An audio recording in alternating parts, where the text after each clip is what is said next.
About 70 million people are displaced worldwide, with approximately 2.6 million living in refugee camps. Homes in these settings are crowded, with large families living within small, cramped spaces. So while we have the luxury of socially distancing in our own homes, how does one socially distance in a refugee camp? Hi, my name is Dr. Manal Essen. I'm an internal medicine and pediatrics hospitalist and assistant professor at the University of South Florida in Tampa.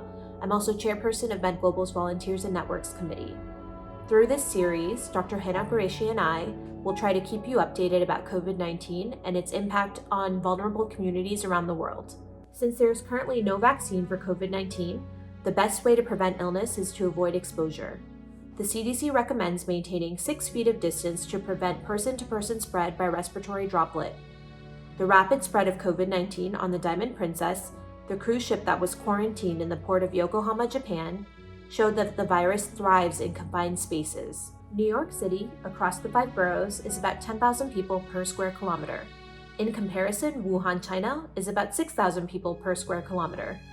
In Cox's Bazar, Bangladesh, where about 1 million Rohingya refugees currently live, the density is between 40 and 70,000 people per square kilometer, or 7 to 10 times that of Wuhan. And for those fleeing for safety to the camps on the Greek islands, it's even higher, at about 200,000 people per square kilometer. Moria Camp on Lesbos Island houses nearly 20,000 people in a space designed for 2,200. A majority of those living in the camp are families from Afghanistan and Syria, as well as other countries in the Middle East and Africa.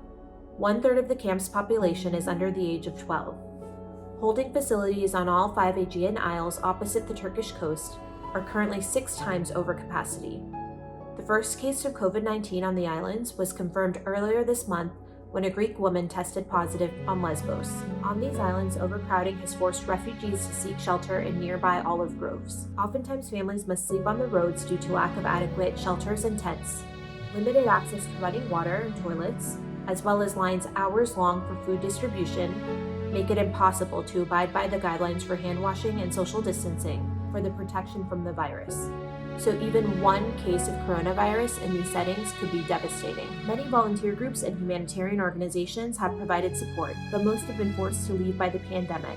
Few aid groups remain, with local medical staff currently at the front lines. Our ability to support our local staff with PPE so that they can triage and treat appropriately will save lives. So please donate to Med Global's COVID-19 Fund today.